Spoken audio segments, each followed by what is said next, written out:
Heyo everybody, Haku here with my live reaction and read-through for Kubera, Season 2, Episodes 174 to 177. We're doing the Asha arc. After this, there are only 3 more chapters in the afterwards, so I'll do that next video. And then I'll do a character ranking like I did at the end of Season 1 and the midpoint for Season 2. So I guess if there's any specific, I'll talk about it on Discord and stuff to figure out what like specific template I should use for the character ranking and everything. But I guess too, if you want me to do it a different way, I totally can. Just let me know. Like instead of just doing a tier list or whatever, I know that's easy and everything. If you want me to like actually take notes and make like a countdown style character ranking video, I actually don't mind doing that. It'll take a little bit longer, be a little bit more work, but I can work on it while starting season 3 and everything. So if you want something like that instead, just let me know. If there's a good time or day for everybody that you would want me to stream on to do the character ranking as a stream, then let me know. Or if you would, for whatever reason, rather me do it as a video than a stream, just let me know. Again, I will take all of your suggestions into consideration and everything. And also, I've got to say thank you for all of your comments and everything, as I usually do. Again, a lot of them are really detailed, and I find myself without much to say in response other than thank you. But they definitely, there's so many that are always like really funny or like really make me smile. So thank you all so much. I wanted to thank you for all of those. And I guess that's all there is to say before getting into it. Since it is titled Asha, I will be completely honest. I feel like the Asha stuff with the trial and everything started off really strong, and then it's honestly been really hit and miss for me. I think Kubera in general, I thought was absolutely cooking, absolutely incredible, all up through Calibloom and everything. And then since leaving Calibloom, again, it has been the most hit and miss that the series has been, where there's a lot that's still amazing, still great, but there have been things where there was really nothing I would even critique at all beforehand. There has been just a lot more that I'm kind of on, or that even if I'm like, it's not bad or anything, I just don't personally care for it or like it as much. So I'm really hoping now we have a lot that we've not been told, a lot that's still a mystery to us, with 4 that are actually titled Asha, with this being, you know, part of the big finale to season 2. I'm really hoping we finally get some more answers, and I'm really hoping that they nail these reveals and they, you know, do things in a way that kind of brings it back around for me, because again, I'm not saying it's bad, I just think it's been sort of hit and miss lately, and I really hope that this kind of is, since it is seemingly sort of the big finale, I hope that this can really bring it around and be like, okay, it was all worth it, because now we're getting the reveals of why things were the way they were. But either way, let's start with 174, and then as usual, I'll do all of the afterwards after the chapters themselves. So we start with, my mother had a close half-blood friend. Years before the great, weird face shape going on here. Years before the great upheaval, her husband became a priest on planet Willarv and ended up leaving Carte. So she went back and forth between Willarv, where her husband was, and Carte, where her friend lived. Okay, this I might need to go back and reread a couple times, but I'm going to continue for now. So we don't know who it is narrating, but if we just say that it's Asha, since this is titled after her, there was a mother, half-blood friend, and the half-blood friend is the one who goes back and forth between Willarv and Carte. Okay, so she went back and forth between Willarv, where her husband was, and Carte, where her friend lived. Then, when the Great Upheaval occurred, being a half-blood, she ended up getting killed while trying to use emotional resonance. I think, you know, rather than trying to use, it's getting killed because of the emotional resonance. All of her assets left on Carte went to her daughter Mirha. Okay, so her husband was Urha, the guy who is the priest that we know of. I was thinking that would maybe be the case. So then Asha's mother's friend was Mirha's mother. Okay, so their mothers were friends. Got it. But Mirha was still young, so my mother looked after her assets for her, and raised her and I as sisters. What do you want to do, or what do you want to play today? Hide and seek. Then no one will be able to find Asha. Let's play hopscotch. Hopscotch. Mirha was the type of kid who got along really well with those unremarkable children. It felt like an unbearable waste of time, but for a time I smiled along with them. Sure, let's play hopscotch. I thought that I just needed to put up with it until I entered the academy. Eos Magic Academy is an academy where all activities are provided for free. Once I enter there would be no subpar kids around, and no more need to do as Mirha pleases. Now we have Asha, Part 1. The waterway structure problem was supposed to prevent anyone from getting a perfect score, but you even got that one right. You've got remarkable intelligence. At this level you could make a name for yourself as a truly great scholar. What? Go to a regular academy. No matter how high your IQ is, the Magic Academy can't accept you if your Divine Affinity is only 136. But the person who passed before me had a Divine Affinity of 120. The month, date, and hour of her birth were all light attributes. The weighted value of her abilities increases dramatically when she uses light magic, so it doesn't matter if her Divine Affinity is 120. But Asha, the attributes for your birth month, date, and hour are all different. In cases like this, your Divine Affinity needs to be over 300 in order to enter the Academy. Don't be too discouraged. You have lots of other talents. Little did this lady know she was creating a monster. Even if you're not a magician, there are lots of jobs in the world that you could have. Of course there are lots of jobs that I could have. Working under magicians, the most elite class. 1,830? Wow! Amazing, Mirha. You have triple wind attributes, and even your Divine Affinity is 1,830. Isn't Trisilla around 1,500, the Wind Priest on planet Carte? Then that means you're even better than the priest, Mirha. Not really, guys. I still have a lot to learn. It's Asha. Asha, what were the results? I failed. My Divine Affinity is 136. If you're trying to think of something to say, don't bother. It'll only make me angrier if you try to comfort me. This is a boarding school, right? Our career paths are going to diverge completely from here, so we'll hardly get to see each other now. I hope you study hard and become a great magician. Then, the superior Shuras disappeared during the Great Upheaval, but the power of magic didn't vanish. This world still gave special treatment to stronger people than a smart one, and I would naturally be left behind in competition with them. Not even because I had done anything wrong, simply because I was born with terrible Divine Affinity. And then we have the test questions. Okay, so this is interesting. I was thinking N stood for new. Is that going to be what D is? D is there? But then what would D stand for? Or we went from N to D, didn't we? Or did we go from D to N? So D, okay, never mind. D1000 is N0. And then the name of the first king of Taraka, maybe? No way. I doubt it, right? And then based on the something, or the year the Great Upheaval happened. N means, I'm thinking maybe a new era? Why do I have to be here getting educated with these kids who are below me? If this is how it's going to be, it would have been better not to have any Divine Affinity at all. Rather than being given such a pathetically low amount, it would be better not to have any of this ability at all. Since the superior Shuras are gone away, even without magic, as long as you're willing to put up with a bit of inconvenience, humans can survive somehow. But why in the world would God leave magic in the world and disappoint me? Why? Seriously, what for?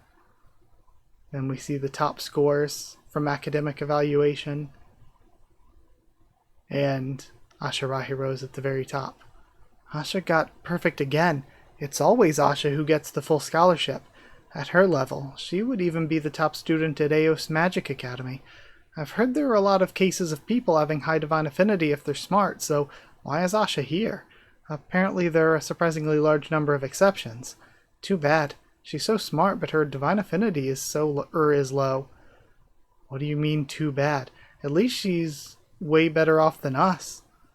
True, she memorizes stuff at a glance that we would spend all day memorizing. She's probably never even had to study for exams. I wonder if she even knows what trying means. She's so smart that she doesn't even understand kids like us at all. She treated me like a complete idiot before when I asked her about a problem. Me too. She asked me if I even used my brain and totally humiliated me. Something that I realized for the first time at school is that without a mediator like Mirha around, I'm simply incapable of getting along with those kids who are beneath me. The positive image that people had of me as a top student didn't last very long, and once the rumors started piling up, it was only a matter of time before I became that mean kid. Of course they weren't entirely wrong. It's true that my learning speed was far superior to theirs. It's also true that I couldn't understand their level, and it's true that I got irritated with childish questions. Sorry I haven't been, cutting in to make my own statements as much. I really am just taking it in because I don't feel like there's been a good place to cut in, but I am really, really loving this so far, and I like the aspect that they're doing with Asha, where people don't even think she's trying, even though she's probably tried very hard. But at the same time, there's this disconnect where she's intelligent and she doesn't understand unintelligent people. And it kind of makes her mad because they're all thinking, oh, she has it so much better than us, where in the meantime she's suffering because she feels just inferior, not because of any work she put in. Like, she could put in work to be smarter, they could put in work to be smarter, but she feels like there's no way to put in work, there's no way forward because of her low divine affinity. But my effort to learn doesn't end simply with the shallow knowledge found in textbooks. While they spent their time playing or chatting, I studied the blade. I looked through every corner of the library in order to learn everything I possibly could. But how could they understand how hard I work even if I explain it to them? They would probably just say that they would shut themselves away in the library like me if they were smart too, let alone understand me. And then, kind of a clunky way to word it, but I get what they mean. They would say that they were smart too if they shut themselves in the library all day instead of understanding her. Considering how they don't even go to the library now when they have spare time, how much different would it be even if they were smart? There's no need for me to waste my time defending myself to those arrogant losers. Since I'll skip a grade, I'm going to graduate and go into the world way more quickly than you all anyway. I may not become a magician, but at least I will become a scholar and have a way better life than all of you. Then we see, I guess that's maybe symbolizing the seasons changing. How school life? If you mean studying, I've been doing the same as usual, so don't worry, I'm already in the graduating class. I don't mean studying, I'm asking whether you're enjoying life at school. Are we going to see your mother actually? Is that important? This place is just part of a process to going into the world anyway. A step toward a better future. No more, no less. Your dad used to say that all the time too. This is so that we can have a better life. It's for our future. He ended up passing away before even reaching the age of 30, after living so intensely, while only ever looking to the future like that, without even a moment to experience the happiness that life gives. He was just unlucky. He would still be alive if it weren't for the great upheaval. I can't live without thinking of the future, just because of the chances of dying young. And I like how we have her being exactly like her father, even as now an adult, where she never just took time to spend her time happily enjoying it on her journey. It was always just the goal. It was always just revenge. And, revenge might not just be revenge. Revenge might also be getting the power of Ananta, becoming Anansha, like I said, might happen. And also viewing like luck as such an important thing, blaming her circumstances on luck, and also saying that her dad did all this preparation and still died, and that was because of luck too. But Asha, life becomes so sad if you only ever sacrifice the present for the sake of the future. Don't just focus on the future so much. Why don't you try looking back on the present a bit more? What did my teacher tell you? Did she say I'm not on good terms with the other students? I just wish you would smile a bit more like other kids your age. You don't absolutely need to just focus on studying like that. You don't need to work so hard to get ahead of other people. If that's what you're going to tell me, then you can just go. Graduation's coming up soon anyway. You can tell me that kind of unimportant thing after I graduate. And again, so focused on graduating and being after graduation that she just isn't enjoying her time at school. Completely missing the point. N5, June 30th, and N5 was when Carte was destroyed, right? The last day that I saw my mother alive. To be continued. That was a great chapter. That was really, really good. I'm glad we're finally getting this stuff. And we're going to be seeing more of how Asha ended up, how she ended up. Not just what's going to go into the future, what's going to move forward with her, but how she got to where she is when we see her. So I love that, and I can't wait to see more. If we're going to stick with this for the entirety of these four, or if these four are going to be a mix between backstory and what's happening in the present. So either way, before I move on, again, I didn't interject too much because it was just amazing and I was just taking it all in. And it's one of those things where there's so much information that upon like rereading and stuff, I'll probably catch even more. But before I move on, let's go to the afterword. The afterword here says, if you came for the Kubera audio drama, after reading the author's note for this episode, please read the end of this review. Not all young Ashas are the same age. There seems to be quite an age difference between the Asha who appeared at the beginning of the episode and the Asha who appeared at the end, right? That's how much time has passed. Then there was a time when Mirha was taller than Asha, when Asha was very young. We have in part 2, episode 132, Lilia says that Asha surprised everyone at the Magic Academy by memorizing the water route when she was 7 years old. So at this time, Asha's 7 years old, and Mirha, who's 9 years older than Asha, is 16 years old. Okay. Then half her age. I think they're saying to half her age, because 16 means she would be 8 physically. And already at this time, Asha's height had surpassed Mirha's height. Lilia also entered school at this time, since she was 12 years old. She was probably much older than those two, right? Then, if there's a part of Asha that doesn't resemble her mother, is it because she resembles her father? And then from here on, Kubera audio drama begins. Then, okay, I'm just glancing through. It's just an ad for the audio drama. Got it. And I feel like there's not too much reason to read the ad, given that this is probably like 10 years old. So, Empathy 228, let's go read 175. 175 starts with the wind blowing through the trees. Most of the other planets suffered the most damage during the year of the Great Upheaval, but the disaster on planet Carte didn't end with the Great Upheaval. It started with the Carte waterways. Water started pouring out of all the entrances to the waterways across the planet.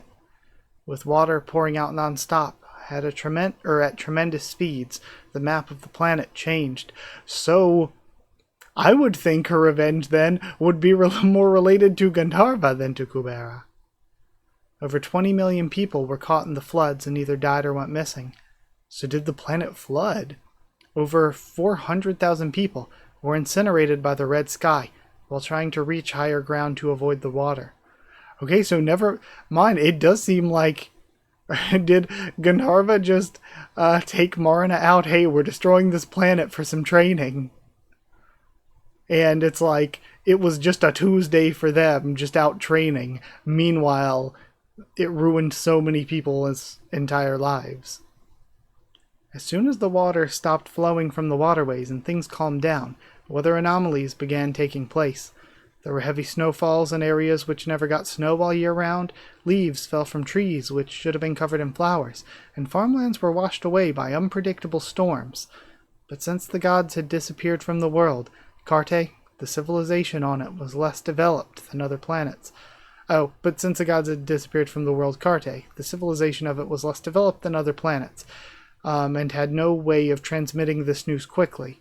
Even Hotivayu, the only means of transmission, was blocked by the sea that had become several times more vast. And most of the residents on the planet, myself included, were completely unaware of the severity of the situation. So things are going bad all over the planet, but unless it's happening where you are, you don't really get news in time to even know how bad things are. Asha Part 2. You know where she is. I heard that she moved. Pardon? Yes, thank you. Isn't that Asha? She must have come when she heard the news. She may be a bit unfriendly, but always took good care of her mom. But she hasn't been home since she entered school. True. Lilith wouldn't have left home like that if she had visited a bit more often. Poor Lilith, meeting the wrong guy. And then she rushes in, screaming Mom. And we have her in bed with two people. Mom, why are you lying there like that? For those of you, I know I mentioned before that I've gotten comments where I really, it made me feel like making videos was a good thing. But because they're like, I have vision problems, so it's really nice being able to read along watching a video and stuff. So I always try to at least narrate a little bit of what's happening on screen if there are just images and no text to help people follow along. And also it helps if you're just like listening along. So I should probably clarify, laying in bed with two people standing around. Mom, why are you lying there like that? Mom, open your eyes, Mom. Asha, hold on. You shouldn't just touch her like that. Let go of me. She's my mom, why can't I touch her? And it squishes? Would you love me even if I was a worm? Did you get turned into a worm? Sorry, we did that on purpose because we were afraid that you'd be too shocked. This wouldn't have happened if you had visited home more. She was going to meet you when... Don't talk about that. And he stops the lady from talking. Hey, Asha. Recently the sky got red behind the mountains and there was a big explosion. I think your mom got caught in the explosion while passing by at the time. Unfortunately, not even a trace was left of the other parts. Get out. Okay, so that's why it's squishing. I questioned these people. So they just kind of... I think they just kind of rolled up a blanket there to make it look like she had a body, when really the head's all that's left and her body was destroyed. But imagining the process of being like, yeah, so she's dead and very mutilated. We'll put the head on a pillow and then make her a fake body like she just snuck out in a cartoon or something. I question these people. Also, the circumstances behind it, they said she met the wrong man. Why was she, it wouldn't have happened if you visited home more often? I mean, I guess she was traveling when she got hit by the explosion, but, I'm questioning some things here. Recently, the sky got red behind the mountains, and there was a big explosion. I think your mom got caught in the explosion while passing it by at the time. Unfortunately, not even a trace was left of the other parts. Get out. Are you deaf? I said get out. Phew, look at her shouting. That temper of hers hasn't changed one bit. Her mom just died and you're being a bitch the entire time. Try to understand her. Think of how she must be feeling now. Is she the only one with feelings? To me, she was an older sister who lived with me for decades. Now Asha shows up in town after not even visiting for years and acts like her daughter. This never would have happened if she just visited more often in the first place. Stop it. Let's just leave. What good would fighting a child do? Let go of me. Asha, we'll be outside, so come out when you feel ready. During the Great Upheaval, I saw a lot of people crying because they lost their parents and siblings. But at the time, I didn't cry even when I lost my dad. And people around me, seeing me like that, said, she's still young, she doesn't understand what death is. But even now, 5 years later, there aren't any tears in my eyes. Do I not know what death is? Because I'm still young. No, I know very well what death is. I can explain it perfectly with both biologically and philosophically. The reason that I don't cry even now is that I know crying is a waste of time. I know very well that crying solves nothing. I'm going to go on living. I'm going to be strong without crying and without being frustrated, just like you wanted, Mom. I'm going to get along with other people and go on living, since that was your last request. That's the only way I can repay everything that I've received from you. And we have a thud and banging outside. What's that sound? Ignore it. You'll die if you go outside. And there's somebody creeping in the shadows. Although, it wouldn't be terrible to end your life just like your mom. Aren't your talents too great for that? Is this going to be God Kubera in his child form? Very few people in history are born as humans with such abilities. What does he mean? Is there something wrong with this kid? How long has he been there? Who are you? What are you doing in my house? Would you like to know? Then, come closer, this way.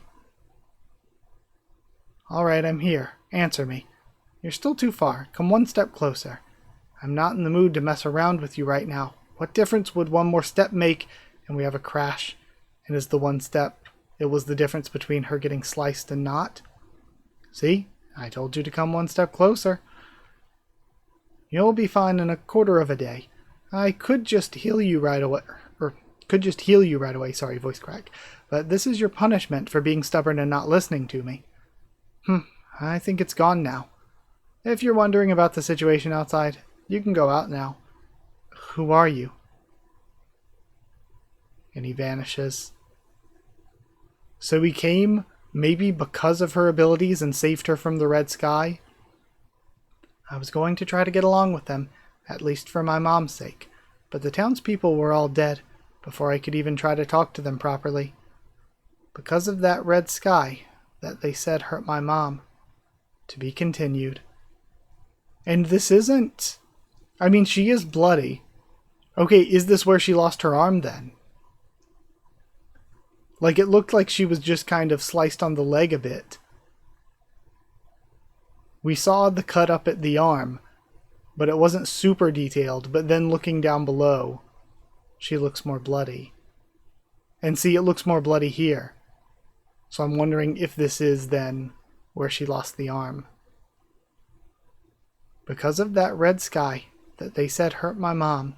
And this panel looks familiar, so I don't know if we've seen this as like a flashback without context or as a silhouette before. Or maybe it was in the prologue or something. I doubt it would have been in the prologue, but it does look kind of familiar. Because of that red sky that they said hurt my mom. To be continued. So again, I wonder what the answer's going to be. Is it really just Gandharva and Marina saying, okay, time to trade, and then destroying a planet because they're Shuras, and why would they care before Gandharva's change of heart and learning more to care about humans? Is that potentially the deal of what happened? And maybe her revenge was to work with God Kubera in order to get the Anansha powers and then get her revenge on Gandharva and Marina? And really it was her that wanted revenge on them, not Lise? I mean, Lise did, but also her. So, either way, I guess, there's so much more that is becoming even more of a mystery, but I think once again, banger chapter, just back to back. So let's go read the afterward so that we can keep reading. Afterward this time says, if you came here after reading the author's note in chapter 174 of part 2, please read the review for chapter 174 of part 2 instead. Then this chapter isn't long. 4 is the end. For those of you who want to... So if you're reading week to week, it's basically a spoiler. Hey, it's only going to be 4 parts.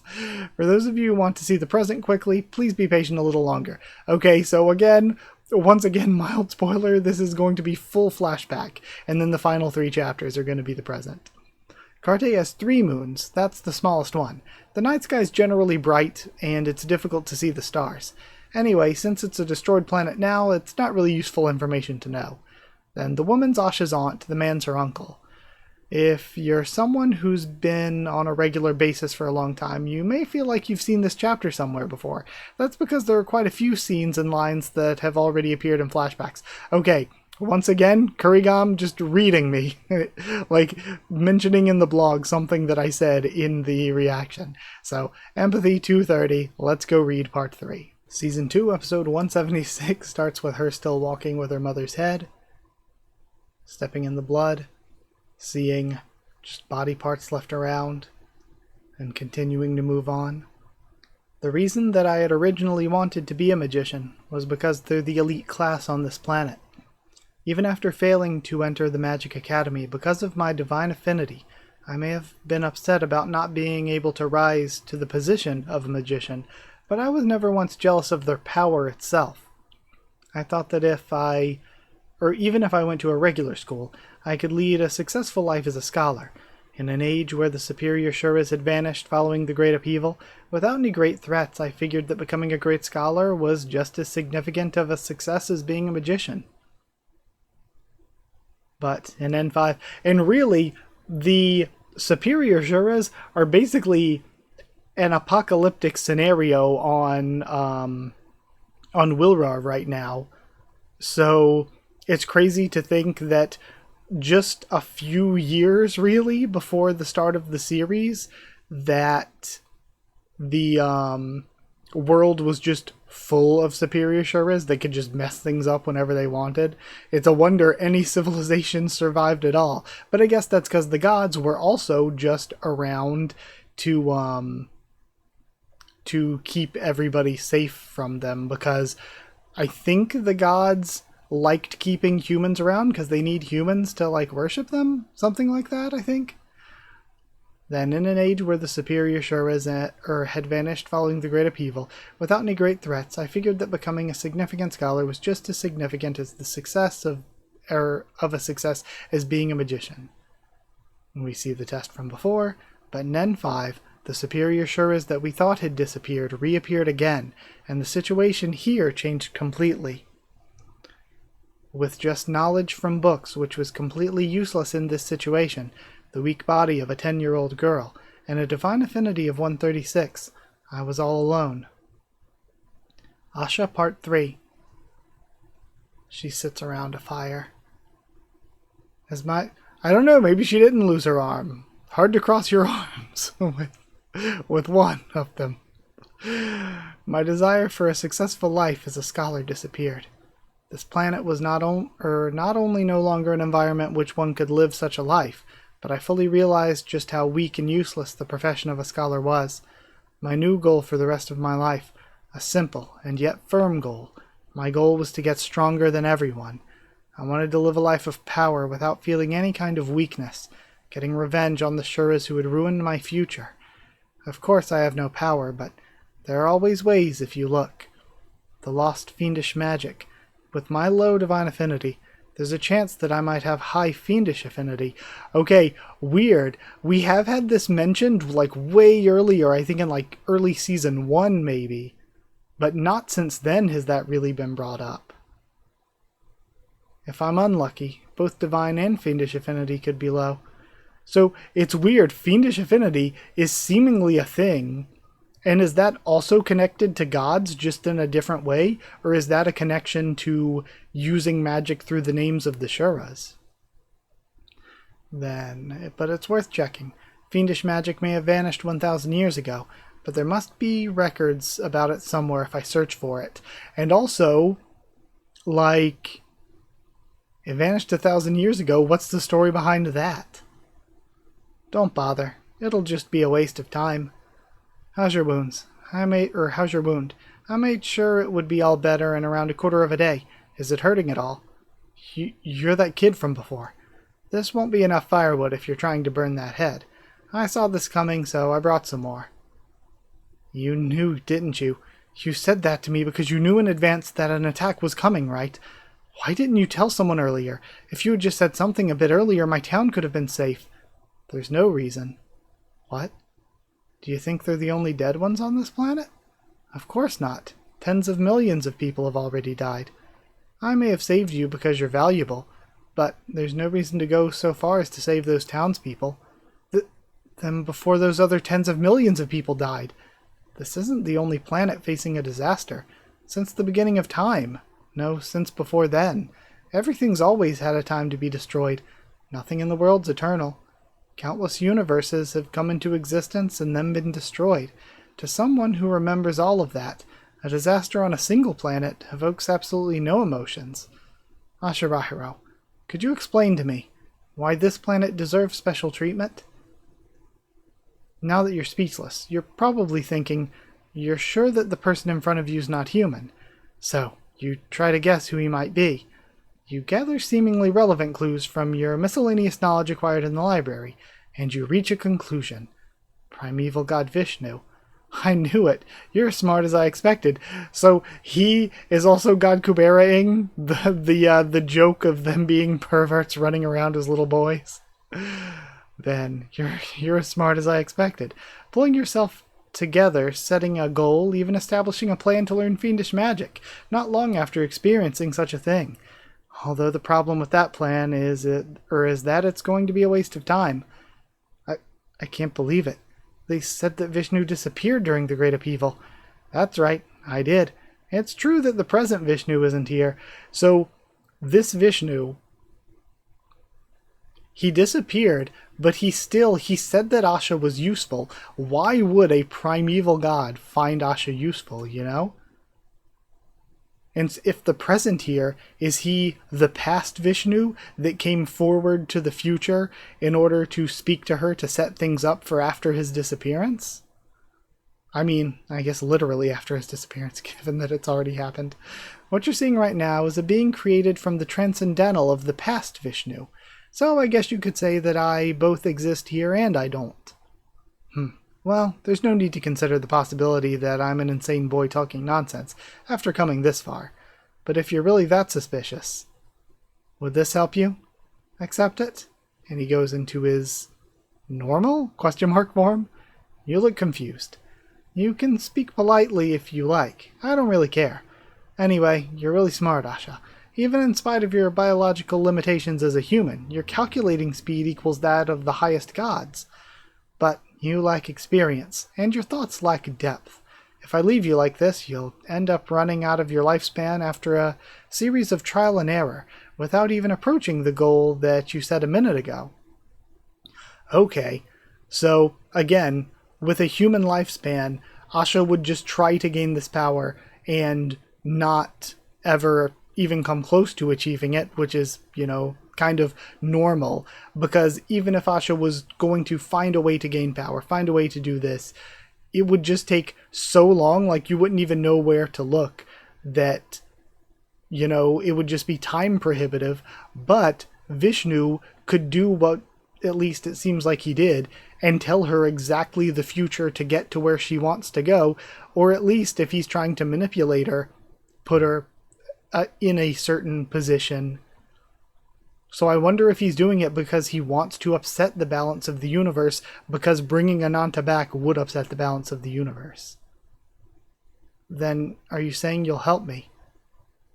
So he's either taking this child in a moment of weakness and despair and manipulating her, or he, for whatever reason, is just straight up setting her up for this power.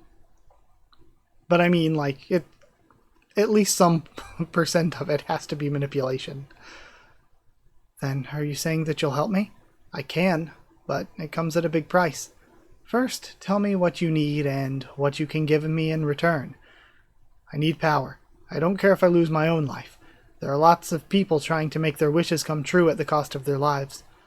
What greater thing is there that you can offer? Anything. Everything that I have. Everything? He puts his hand on her head.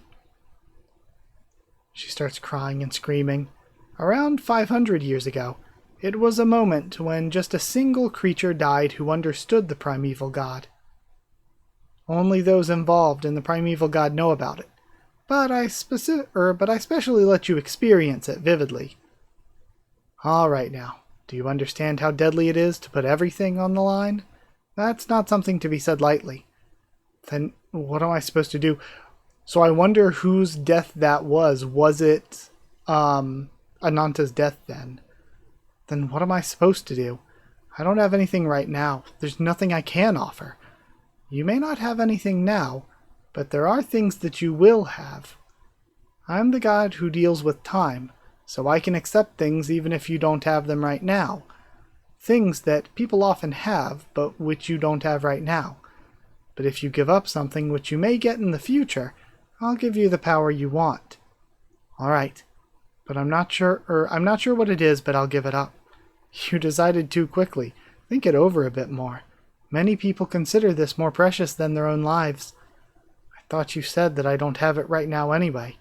It may be precious to other people, but it's meaningless to me, and I don't care about not having something in the future that I don't have right now. If that's all I have to pay for power, then it's worth it. Is it going to be her relationships and connections to others? Like many people consider it more precious than their own life, is maybe her relationships with others. Maybe what Asha gave up was the chance to just be happy with Lise and the rest, like all the people that she could have made friends with Lorraine, or the people she was friends with Lorraine, with Brilith. She gave up all the potential, like, time and relationships she could have just for this power. Very well. Then I will give you a chance equal to that which you have given up. There's a flash. The scenery suddenly changed. What's that? People? What are they doing? They're tied up together, since it would be hard for you to kill them if they were free. This is a kind of test, like a preparation stage for entering battle. If you kill all of them, I will give you divine affinity of over 1,000. It's not a bad starting point. If you can't do it, just say so. I'm only giving you a chance, not forcing you. Everything is simply a single possibility. What you gain and what you lose depends on your decisions. And then it's made out like it's a decision, but it's really, like, to a point, not much of a decision. Sure, Asha can just say, I won't kill them, in which case, like, she would just die, like, she has nothing to do on a planet that's being completely destroyed. So you could always be a good person and just be like, well, I guess I'm dying, but really, with the idea of self-preservation on the line, not just selfishly gaining power, it's not much of a choice, and very much so is Vishnu manipulating the situation. So this is very cool. Like a bunch of characters had been hinting at, you can't really trust God Kubera. We don't know what God Kubera is up to. I think it was Chandra specifically said you can't really trust Vishnu. We don't know what Vishnu's up to. So I am excited to see what the plans are, because it does feel like even if Asha gains this power and becomes an Ansha, like I said, even if that happens, it's like a part of Vishnu's plan. Okay, so again, I love this. We had Sagara plotting, then God Kubera plotting, Vishnu plotting. I think Kali also had something that Kali was plotting with, you know, taking those names and stuff, and then whatever's going on with Yuta. So, very cool stuff. But before we go to the last part, let's read the afterword. Afterward this time says, the Asha chapter is almost over. The next one is the last. The first part may seem a bit cruel, but I really thought about this a lot, and this is the best compromise I could make. The key was that Asha passed the level where the reader would think, ugh, with a blank expression, but if I draw it too explicitly, it'll go beyond the level of my comics, so that's difficult. It's said that he remembers the process of countless universes being created and destroyed. How old is he? If we delve into it, it's the most profound character, but it's also a headache. There's talk about calculation speed. It said that Asha's calculation speed's comparable to that of the highest level god.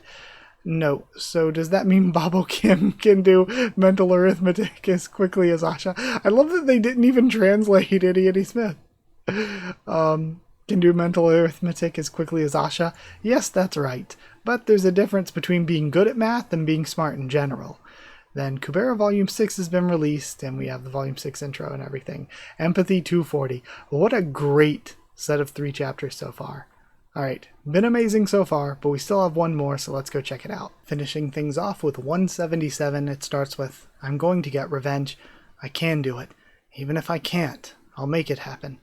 It doesn't matter whether the means is just.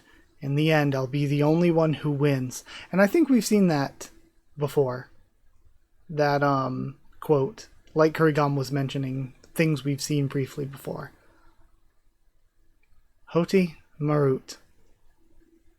And we have Asha looking more recognizable to what she's like now.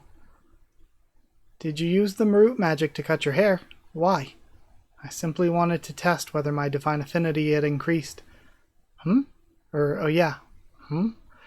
You've started being more formal around me. Isn't it obvious to speak formally to a god? Now that I've confirmed that my divine affinity has increased, there's no need to doubt you anymore. I was short-sighted before. I see. But you know, Asha, remember this one thing. Gods have an ability known as insight. Hiding your feelings doesn't really do anything. She looks surprised. Anyway, this is as much power as you're going to get that easily. In order to obtain greater power than this, you'll have to find people with the god's name and kill them. People with the god's name. That's right. It looks like you're ready to begin now. So I'll tell you what you need to do. So first, up until here is the first half. Well, isn't it good that you took the opportunity that I gave you? Otherwise, you would have just wasted time running out your lifespan and died in N13. Okay, also, we still haven't seen how she even meets or knows Rao, for her to care that much about Rowlese. But if I need to kill a superior Shura, wouldn't it be enough to just have decent divine affinity and team up with other magicians? Why on earth are you telling me about this method? Of course that's all you need to do if you only want revenge, but that's not your goal, is it?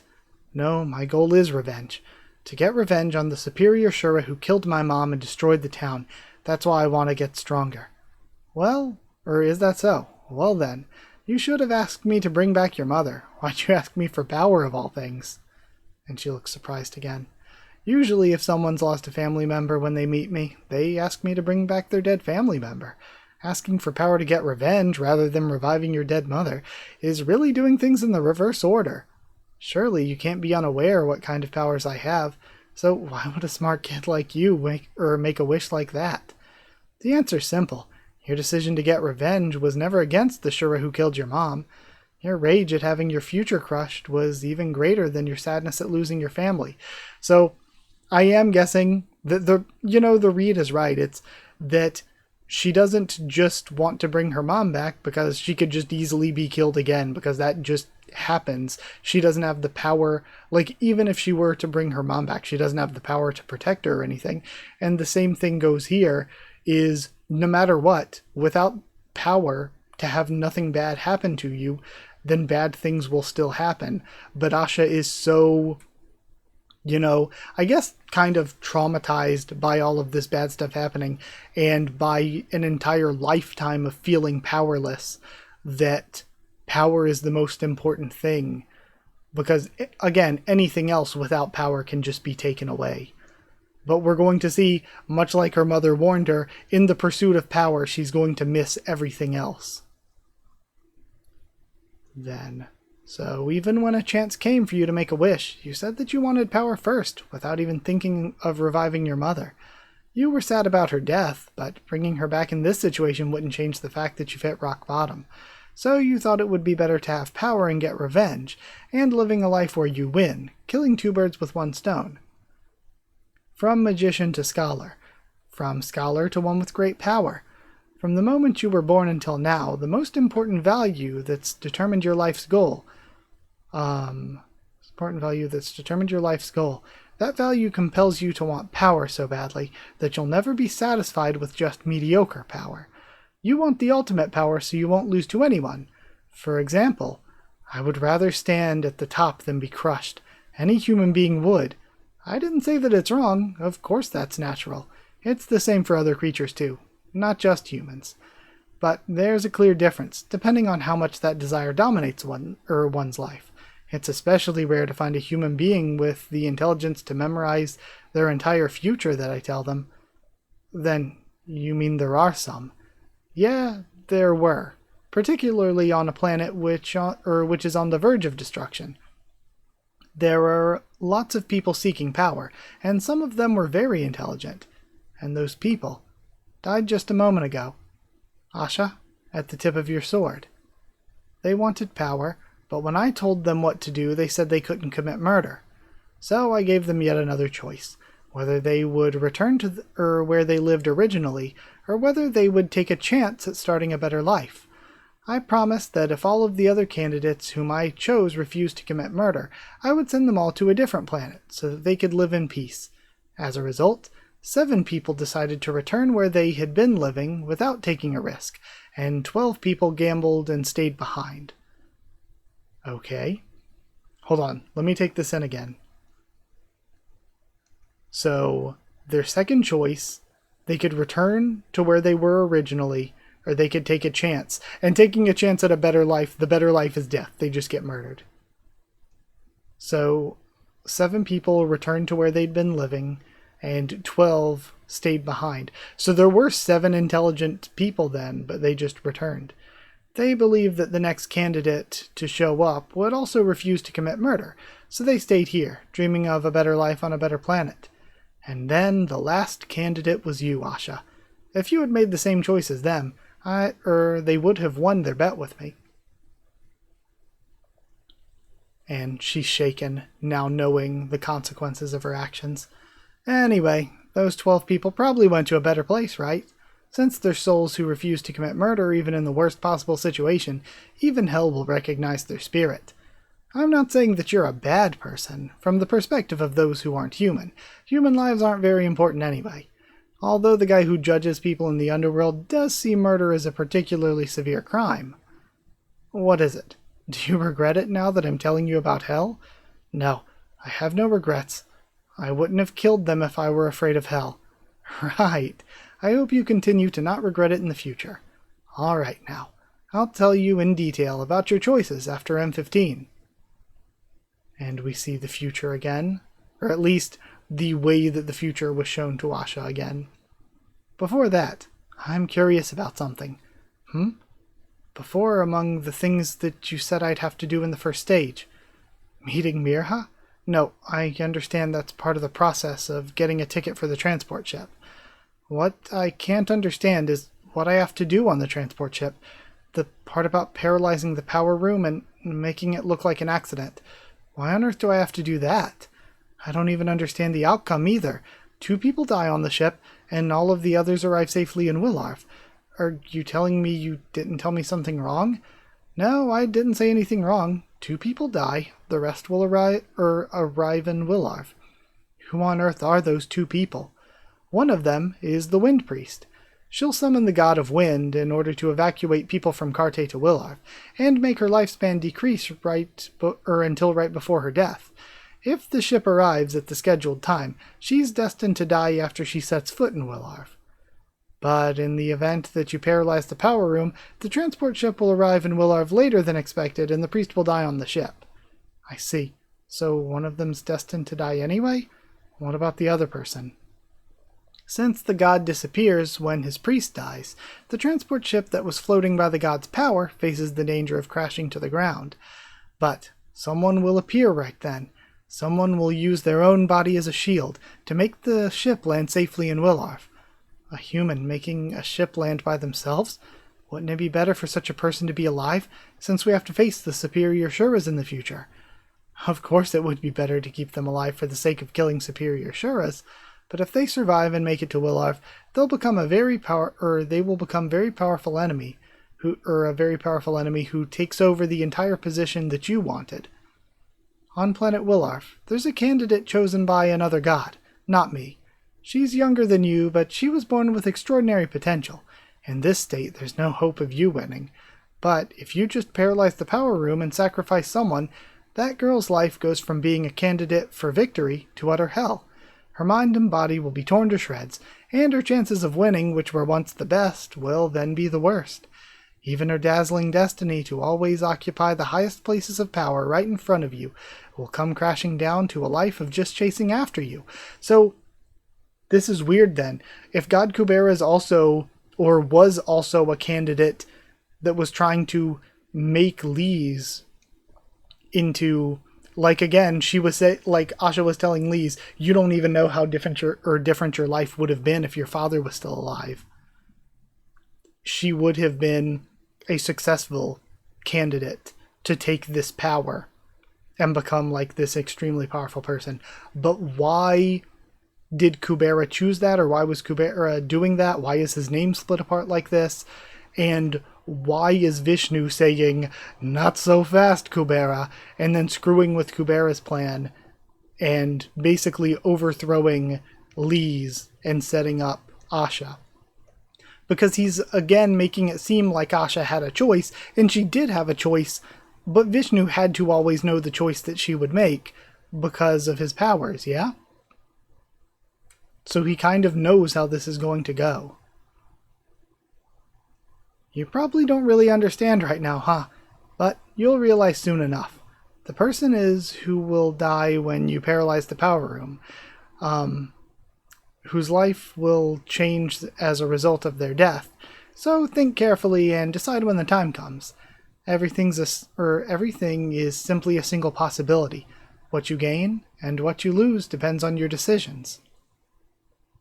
I have no intention of blaming you, since I chose this path myself anyway. But I'm suddenly curious, Vishnu. Would the other possibility that you saw in me at the time, the other path that I didn't choose, really have been unhappier than now? And we see she could have returned home with Rao and lived her life. So is this then what she gave up? Because he said, like, you don't know, like, what you're giving up could be even greater. Is what she gave up this happy life with Lisa's family, and she's just now realizing what she lost because of the pursuit of power? And next is going to be the things that remain, and that's where we'll end. Okay, extremely, extremely good stuff. This was insanely good. All 4 chapters. Finally, fully understanding Asha's character. It's so good. Again, I like the manipulation from Vishnu, but also knowing the choices Asha would have made, or could have made. And Asha, if she had made different choices, if she had not just, like, went for the selfish option, but again, in this horribly bleak situation, there's a part of me that's like, who could blame her that much for making the selfish option? And another part of me that's like, there were 19 people that didn't make the selfish option. So it's one of these things where she basically just, even though he's a god, she basically did the whole, in a moment of weakness, in a very bad time with her parent and everyone dying, everything being destroyed around her, she made a deal with the devil. And because, Vishnu said it's all up to your choices, and because of her choices, she messed up the happiness she could have had. So, insanely good stuff. And also, we're saying, oh, well, what if she had done things that way? But there are also like a million different what ifs that like could have been different. So it's a little almost kind of unfair to put everything just on the one decision. There were multiple decisions along the way. But either way, before I end this, let's go check out the afterword. The afterword says, this scene appeared once a long time ago in part 1, and also appeared recently in a flashback. Back then they were both black and white, this time they're in color. For those of you who are curious about what exactly the first candidate was told to kill, let me explain. At first, he called 2 of the best fighters among the candidates at the same time, and said he'd give power to the one who killed the other first. But both of them said they couldn't do it, so one of them ended up going back to where he used to live, and the other was tied up for gambling. The third candidate onward, they came in one by one and were offered power if they killed the person tied up in front of them. Everyone refused to kill until the last candidate came in. 7 of them returned, leaving 12. The name of the Wind Priestess was revealed in Part 2, Chapter 174. Her full name is Trisilla Azes. If you see this person appearing in episode 64 of Part 1 while discussing the history of Willarv, you can guess he's from Willarv. At the time of his death in 1955, I'm guessing, D955? He was 34 years old. Vishnu is depicted as if he were in a horror movie, as his eyes had to be covered due to circumstances. If you don't know the news about Kubera Volume 6, click here. There haven't been any reported typos in the book yet, but there are typos in the cards. Clofe's the correct spelling in the book. I was absent-minded when I wrote his name on the card. Sorry. Then empathy, 236. Okay, so now we have the finale. And I don't know where it goes. Is Lee's going... Again, does Asha take the power and become Anancha? Does... I'm just... Okay, so my predictions here. I think there is like nearly a 0% chance that Ananta's actually revived and Sagara gets what she wants. That's basically not happening. I think there is a solid chance Asha succeeds, becomes Anancha, and then in the future, you know, has to be taken down to stop her. And we're basically seeing like villain origin story for Asha. There is a chance at that. There is a chance that God Kubera was making a play and manipulating everybody the entire time, or Vishnu was as well, and God Kubera or Vishnu do something crazy at the last minute. And there's also a chance that Lise gets this great power, whether she takes out Asha and gets the great power, or whether Asha finally makes it a like selfless decision, and somehow that makes Lise have the power, and then season 3 is about Lise having to deal with the consequences of having the power. So the chances, I think, are strongest chance is Asha gets the power, second chance Lise gets the power, third chance it's all some crazy play by Vishnu or God Kubera and they pull out something that, you know, I don't even have the ability to predict. And the least likely is that it actually works out how Sagara wants it to work out. She was just way too confident. That is the least likely. So I guess we might be seeing the birth of Anancha here soon. So we'll see what happens. Either way, going to end the video here. Thank you so much for watching, for being a part of it. It was a very, very good segment of chapters. And either way, I'll go to this. Like if you did like the video, comment down there to tell me what you thought of this week's set of chapters, my thoughts and reaction. Again, anything you want to suggest for any character ranking or whatever. Again, I don't even know, like, I want to do it just because it's a milestone, it's the end of season 2, but I honestly don't even know what my opinions would really be for a character ranking right now. Like, I'm honestly not like super solid on what I would say for a lot of the characters right now. So we'll see. Again, give me your opinions and everything. Like, comment, subscribe. Follow on Twitter if you want. If you want a link to the Discord server, it's free and open for anyone. If you'd like to help support the channel by dropping a super thanks or by sharing around, it's very much appreciated. If you would like to help support the channel by becoming a member or patron, you get One Piece videos a bit early. You get your name at the end of videos, and of course you get to help me support the channel. That's kind of the main thing. But thank you to people who are members and patrons. All you got to do is hit join down below to become a member. Go to patreon.com/Haku of the Tubes, or a link will be in the description to become a patron. I am so sorry that I still haven't updated this. I need to do it, like, today. I am so sorry.